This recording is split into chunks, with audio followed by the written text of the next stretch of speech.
Assalamualaikum warahmatullahi wabarakatuh. Selamat sore menjelang maghrib waktu Indonesia Timur. Bersama dengan saya Kasmin Irwan di Kiran Channel dari Guru Dedikatif tahun 2024. Kali ini saya ingin berbagi sebagai operator tentang verifikasi dan validasi data peserta didik tingkat akhir, baik itu jenjang SD, SMP maupun SMA. Konten itu seputaran sekolah dasar ya, Bapak Ibu sekalian. Baik, lama kita tidak pernah ketemu lagi di konten-konten di channel saya. Nah, kali ini saya kembali muncul karena adanya kesibukan dunia nyata. Oke, lanjut Bapak Ibu. Ini tentang verifikasi dan validasi data peserta didik.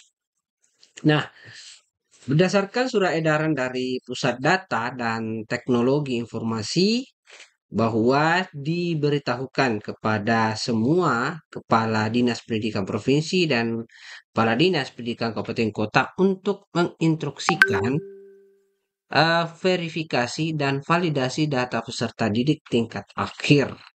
Karena tahun 2025 ini sekolah, siswa atau peserta didik akan menerima ijazah elektronik. Jadi nanti peserta didik tidak dikirimkan belangko lagi dari Kemendikbud atau sekarang Kemendikdasmen ya. Nah, ini ada 4 langkah yang harus diperhatikan dari surat edaran dari Pusdatin ini. Surat ini didasari atas dasar banyaknya siswa yang masih residu. Nah, siswa yang residu nanti ijazahnya akan dituliskan berdasarkan data Dapodik yang ada di PD Data ya.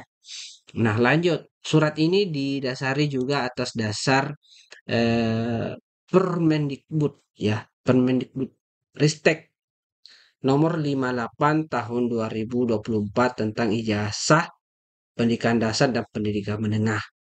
Nah, ini hal yang paling perlu kita ketahui bahwa pertama ijazah berdasarkan pasal 3 bab 3 ya tentang ijazah. Ijazah diberikan kepada peserta didik yang telah A. Menyelesaikan proses pembelajaran yang sesuai dengan ketentuan peraturan perundang-undangan. Bagian B memenuhi syarat kelulusan yang ditetapkan satuan pendidikan. Kedua, ijazah sebagaimana dimaksud pada ayat 1 diterbitkan oleh satuan pendidikan yang terakreditasi. Nah, bagian 2 ini Bapak Ibu sekalian, ini yang akan menjadi kendala ke depannya karena masih banyak sekolah yang belum terakreditasi. Selain itu, ada juga yang tidak terakreditasi. Jadi ada dua sekolah di sini statusnya yang belum terakreditasi ya. Yang belum terakreditasi maksudnya adalah yang belum pernah diakreditasi sebelumnya dan statusnya belum terakreditasi. Ada yang tidak terakreditasi, artinya sudah pernah dikunjungi oleh asesor tetapi statusnya tidak terakreditasi. Seperti itu Bapak Ibu. Nah, itu akan masuk data residu akreditasi. Terus kemudian juga dicek nanti residu siswanya. Nah, terus kemudian di bagian 3 ini, ijazah sebagaimana dimaksud pada ayat 1 memuat. Nah, ini adalah komponen-komponen yang akan tertera di dalam ijazah. Nah, itu yang paling penting karena hal yang kenapa perlu divalidasi ini pertama bagian D adalah nama lengkap, tempat dan tanggal lahir, NISN, terus tanggal, bulan, dan tahun kelulusan, tempat. Nah, ini yang bagian-bagian penting untuk identitas siswa. Kalau ini bermasalah nanti ini yang akan jadi kendala ke depannya. Jadi mungkin beberapa di daerah masih ada siswa yang memakai double ijazahnya. Jadi ijazah ini tidak bisa lagi dipalsukan atau dipakai oleh 2 orang atau lebih karena kita bisa mengecek datanya di ijazah ya. Nah, untuk memverval data nominasi sementara ya DNS dan akreditasi ini kita masuk di http referensi data.kemendikbud.go.id. Nah, ini adalah bagian kiri ini adalah tampilan pertama untuk melihat validasi data peserta didik tingkat akhir, baik itu SD, SMP, SMA ya. Nah, di sini perlu kita cek. Nah, yang bagian satuan pendidikan akreditasi ini Bapak Ibu harus cek di sini apakah status akreditasi kita sudah di eh, terakreditasi atau belum. Bapak Ibu, data ini terambil dari data BAN ya, BAN Badan Akreditasi Nasional di situsnya ya. Terus kemudian, nah, DNT-nya ini belum bisa kita akses, hanya sementara nominasi sementaranya saja. Nah, tiga menu ini yang harus kita cek, seperti yang di sebelah kanan ini residu. Ini menjadi data atau sumber untuk mengedit ya atau memperbaiki data di Verval PD. Nah, ini jadi panduan kita untuk melihat ke sana. Selanjutnya, Bapak Ibu, nah untuk memverval identitas dan NIS peserta didik kita masuk di website Verval PD. Di sini saya sudah cantumkan vervalpd.data.kemendikbud.go.id. Nah, di sini ada beberapa yang bisa kita edit, yaitu NISN dengan identitas peserta didik. Baik itu nama, NIK, tempat lahir, tempat tanggal lahir, nama orang tua. Itu kita bisa edit di edit identitas. Cek Dukcapil Pusat. Yang pasti di sini sebelum kita edit sini kita harus minta kartu keluarga peserta didik. Karena kalau tidak itu agak susah untuk diperbaiki dan sudah sinkron dengan Dukcapil ya. Selanjutnya Bapak Ibu, selain di Verval PD tadi, kita bisa mengaksesnya di pd.data.kemendikbud.go.id. Di sini untuk mengecek validasi NISN dengan dan identitas siswa. Nah, kalau Bapak Ibu sudah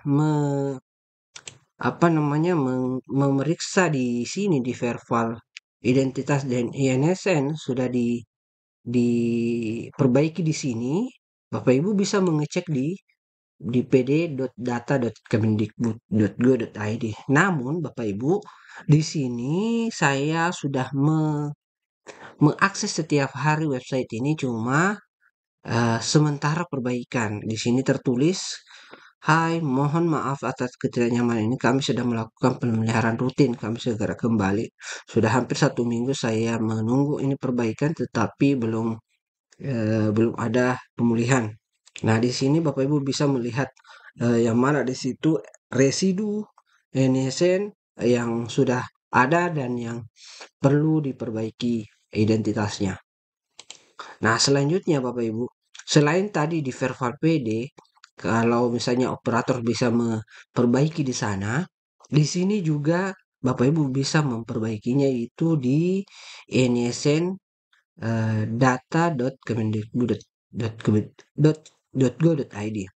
Ini kita harus membuat dua tab sekaligus untuk memasukkan atau mencari data siswa kita berdasarkan Didapodik yang di sini, bukan berdasarkan kartu keluarga ya. Di sini, jadi ini sebenarnya menu untuk atau website untuk orang tua. Oh, orang tua yang mau merubah identitas siswanya atau anaknya. Ini adalah website untuk dirubah. Nah, nanti kalau misalnya orang tua sudah mengakses di sini, tentunya pasti perlu bantuan dari operator. Kemudian memasukkan data yang diminta ini ada 5 kolom, 4 kolom ini. kemudian mengajukan sesuai dengan kartu keluarga yang sudah padan dengan Dukcapil. Nah, kemudian sudah dikirimkan datanya, kemudian membuka kembali Verval PD ya, Verval PD di bagian ini ya, pengajuan identitas. Nanti di sini kita bisa lihat dan apakah sudah ada yang masuk dari pengajuan dari orang tua siswa atau belum. Nah, operator tinggal me-approve ya data yang sudah diajukan.